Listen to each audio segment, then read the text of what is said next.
ஏய், அவ தேனனிக்கு மாத்திரை கொடுத்தாளா இல்லையான்னு நான் சொல்றேன். ஏண்டா, உனக்கு எவ்வளவு நெஞ்சழுத்தம் இருந்தா அண்ணி வயித்துல இருக்கிற குழந்தைய கொல்ல மாத்திரை கொடுத்திருப்ப. யார் மேல கை வைக்கிற?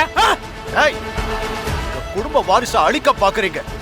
ரெண்டு பேரையும் கொல்லாம விட மாட்டோம். அப்பா ஏப்பா அடிக்கிறீங்க? எதுக்கு அடிக்கிறேனா?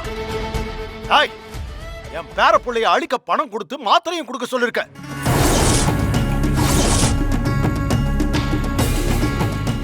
கொல்லாம விட மாட்டேன்டா. அப்பா, நீங்க சொல்றது எதுவுமே எனக்கு புரியலப்பா.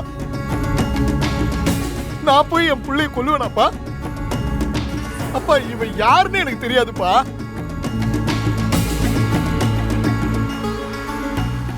தேனு வயிற்றுல இருக்கிற குழந்தை எப்படி இருக்குன்னு இவகிட்ட விசாரிச்சுக்கிட்டு இருந்தேன். இவன் ஏட்டிக்கு போட்டியா பேசினா, அதான் எனக்கு கோவம் வந்தது. இவளை அடிக்க கை வாங்கின, வேற ஒண்ணும் இல்லப்பா.